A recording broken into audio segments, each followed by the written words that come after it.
자, 그렇다라고 한다면 큰 T가 꼽은 이동관 탄핵 사유에 대해서 하나하나씩 알아보도록 하겠습니다. 자, 구체적으로 한 분씩 말씀해 주시죠. 대표적으로 뽑는 이동관의 탄핵 사유. KBS부터 말씀해 주실까요? 지금 여러 가지 사유들이 이렇게 좀 제기가 되고 있는데 그 중에 이제 KBS 관련된 것들을 좀 말씀을 드리면요. 아무래도 이제 KBS 그 사장 임명 제청 과정에서의 이사회가 벌였던 그 파행, 근데 그런 것들을 방통위가 사실상 방치했다는 해태했다는 그 사유가 이제 좀 들어가는 것 같습니다. 또 조금 더 풀어서 말씀드리면 지금 이제 청문회를 거친 그 낙하산 박민 후보에 대해서 지난 10월 4일 이사회가 KBS는 사실상 이제 그 이사회가 모든 과정을 결정을 합니다. 그래서 과거에도 이 시민 참여단을 뭐 넣을지 말지, 후보 공모 기간은 뭐 일주일로 할지 10일로 할지 이런 것들을 다 정한단 말이죠. 그게 이제 규정이 되고 규범이 되는 건데 그걸 이제 두 차례에 걸쳐서 만들었어요. 9월 20일 버전이 하나 있고요. 이게 총괄적인 내용을 포괄하는 기본적인 이제 규칙이 됐습니다. 이사회 의결 사항이고요. 또 하나가 여기에 따라서 그 특위를 꾸려요. 그 특위는 아주 세세한 것들이 담깁니다. 몇 날 며칠에 우리가 뽑는다. 그리고 만약에 뭐 동점자가 나왔을 때는 몇 차례까지 투표를 진행을 한다. 같은. 근데 이런 것들을 다 이사회가 스스로 만들어 두고서 10월 4일 정작 당일에 좀 해프닝이 일어나죠. 6대5 구조에 그 KBS 이사회가 1차 투표를 했더니 이제 2명으로 추려졌어요. 3명을 두고 2명 추려졌는데 이 2명이 놓고 그러면 다시 재투표하면 되잖아요. 네. 만들어 놓은 규칙대로. 근데 이제 그거를 하지 않았던 거예요. 네. 그러면서 그 사이에 이사장이라는 양반이 그 여권에 소위 말하는 여권에 일탈표가 생긴 것 같은 이사를 회유하고 하는 그런 정황들이 막 나타나고 그러면서 이사장이 그냥 10월 4일 날 종료를 해버려요. 사실상 휴회이긴 했으나 원래 그날 뽑아야 되는 뽑았어야 건데 되는데 이걸 되는 거예요? 안 되죠. 안 되죠. 안 돼서 저희가 지금 경찰서에도 업무 방해 혐의로 네. 지금 고발 조치도 했고 지금 행정법원에도 이 가처분 절차도 지금 넣고 어제 아마 1차 심리도 열리고 했거든요. 그래서 이제 절차적인 정당성의 문제를 따지고 있는데 그러니까 그렇게 위법적인 요소들이 있다는 거죠. 절차적 정당성이 확보되지 않은 과정에서 만든 것. 근데 그 방통위가 이런 것들을 방치하고 해태한 것. 이런 것도 지금 탄핵 사유의 중요한 이유로 하나 들어가 있습니다. 좋습니다. MBC는요? MBC 뭐 다 아시는 것처럼 아까도 말씀드렸지만 MBC의 경영진을 교체하기 위해서 이제 최대 주주인 이제 방송문화진흥회 이사진을 무더기로 해임시키고 네. 법원에 이제 반대되는 결정에도 그걸 이제 부인하면서 계속 해임을 강행했던 문제들이죠. 그러니까 이게 이제 아까 말씀드렸던 권태성 이사장이랑 김기중 이사 관련해서 이제 재항고하겠다고 방통위가 낸 보도자료거든요. 여기 보면, 그러니까 MBC 관련 사안에 대해서 이제 박문진이 임명되기도 전에 벌어진 일들을 다 사유로 갖다 넣었어요. 그러면서 그 이제 법원에서는 임명되기 전 사안이고 그것에 대해서 그 박문진이 뭐 어떤 선관주의 의무라고 하는데 어떤 관리감독 의무를 해태했다고 볼 수 없다라고 이제 법원에선 나왔는데 자기들은 임명 전에 발생한 문제라도 박문진이 임명되고 나서 그 문제에 대해서 뭔가 조치를 취했다랄 필요가 있다라고 주장을 해요.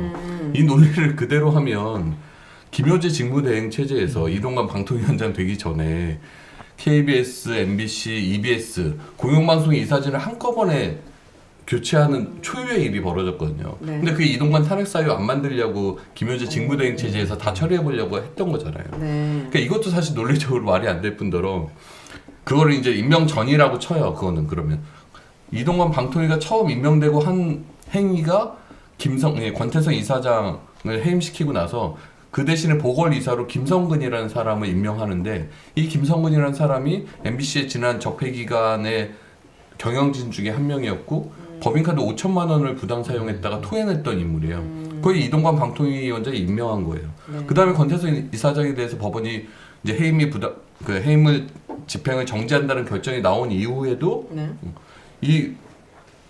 김성근 이사를 그대로 유지하면서 MBC 방문진 이상 원래 9명인데 10명이 돼버려요. 그러니까 법적으로 위법한 상태가 계속해서 유지가 되는 거죠.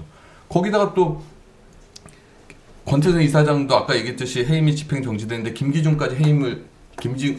이사까지 해임을 또 강행하거든요. 네. 그러니까 이런 과정 동안 사실상 방송문화진흥회가 이사가 어떨 때 10명이었다가 어떨 땐 또 8명이었다가 이러면서 사실상 업무 정지 상태가 됐거든요. 이런 네. 것들이 사실상 방송문화진흥회의 어떤 업무 방해 이런 혐의가 저는 있다라고 보여요. 좋습니다. YTN은 좀 짧게 말씀해 주시죠. 네. 어차피 짧죠? 한 줄로 요약 가능하시죠? 네. 아니 저는 좀 원론적인 얘기를 좋습니다.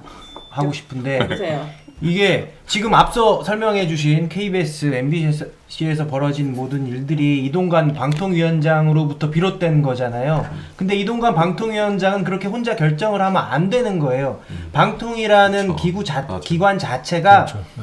설립 취지 자체가 방송통신위원장 혼자서 마음대로 하라고 만든 기관이 아니거든요. 거기엔 5명, 방통위원장 포함해서 5명의 방통위원이 있고 정부 여당이 추천하는 3명과 야당이 추천하는 2명의 방통위원으로 이루어져요. 네. 그래서 서로 합의하라는 거예요. 왜 합의하라 그러냐면 방송과 통신이 국민의 삶에 미치는 영향이 그만큼 크고 특히나 민주주의에서 공론장을 형성하는 역할을 하기 때문에 그렇게 하는 거거든요. 네. 근데 그런 거 다 무시하고 방통위원장이 방통위원 이상인 방통위원 한 명하고 둘이서 다 이 일들을 다 버린 거잖아요. 전 이거 자체로 설립 취지 자체를 반한다. 그렇죠. 민주주의 그렇죠. 네. 정신 자체를 훼손한 거라고 생각을 하고 네. 그래서 당연히 탄핵은 돼야 되고 YTN 입장에서 뭐 말씀을 드리면 YTN은 지금 민영화 거의 뭐 벼랑 끝에 있는 상황이고 자본이 YTN을 산다고 해서 민영화가 끝나는 게 아니라 그건 역시도 방통위에서 허락을 해줘야 돼요. 최다액 출자자 변경 승인 심사를 거쳐야 됩니다. 네. 그런데 이제 이동관 방통위원장이 탄핵이 되면 그 절차가 멈추게 되죠. 그렇군요. 좋습니다. TBS. 네, 일단 TBS가 교통방송입니까? 예? 아니요. 아니잖아요. 지역 아시죠? 공영방송입니다. 네, 맞습니다. TBS가 교통방송에서 재단으로 전환될 때 지금 저희 방통위 허가사항, 그러니까 재허가를 허가하는 조건이 있었습니다. 네. 그건 안정적 지원이고요. 그 안정적 지원을 박원순 서울시장 때 서울시가 약속을 해줬어요. 10년 정도 안정적 지원을 해주겠다는 약속을 네. 보장한 상태였습니다. 그리고 그걸 믿고 방통위가 저희가 재허가 조건을 해준 거거든요. 근데 지금 시의회에서 국민의힘 시의회에서 시의회가 바뀌면서 정권이 바뀌면서 저희한테 조례안 한 줄로 저희를 지금 없애버리려고 하는 거 아닙니까? 그러면 이 행정 시스템이 신뢰를 저버린 거거든요. 저희가 안정적 지원한 거 정권이 바뀌었다는 이유로 서울시가 아닌 게 아니잖아요. 근데 이 부분을 방통위가 지적하고 시정 조치를 해야 되는데 저는 해태했다고 생각하거든요. 근데 언론노조 8가지의 탄핵 사유에는 저희가 들어가지 않지만 저는 이것도 분명히 방통위가 해결해야 될 문제라고 생각합니다. 네. 굉장히 길고 복잡해서 네. 조금 단순하게 이야기 드리면 우리가 보통 이제 오징어 게임을 할 때 네. 머리 부분이 있고 이제 몸통 부분이 있잖아요. 이제는 이제 공영방송에 머리 부분이 있으면은 몸통 부분이 누가 있냐면은 이제 각종 기업들 여러 가지 외부 세력들 이렇게 해서 서로 밀고 당기고 하는 것들에서 사실은 공영성을 지키는 거였잖아요. 근데 이제 방통위가 이쪽 밑에 들어와 있는 거예요. 그래서 선을 밟고 끄집어내는 과정들이 있다. 바로 이것 때문에 지금 탄핵이라는 것이 주어지는 것이죠. 그러니까 오징어 다리는 어떤 역할인가요? 오징어 게임에서는 다리는 없고요. 머리하고 오징어 몸통. 게임 정말. 혹시 아세요? 이렇게 동그라미 그렇고. 몰라요. 저는 오징어 다리 10개 이것만 쉽게 설명드리려고 그랬는데 그러니까. 이 시대를 영화 너무 오징어 떨지 게임 못하는. 보셨을 거 아니에요? 영화 오징어 게임은 봤죠. 거기에 오징어 게임 있잖아요. 다리. 옛날 게임이죠. 어쨌든 게임을 한번 방통위가 하시는 플레이어로 들어갔다. 그렇게 보시면 돼요. 플레이어로 들어갔다. 그러니까 이제 공정방송과 서로 당기게 하는 플레이어로 들어가 버렸다는 거죠. 사실은 그 밖에서 이렇게 조정하고 심판자로서 있어야 되거든요.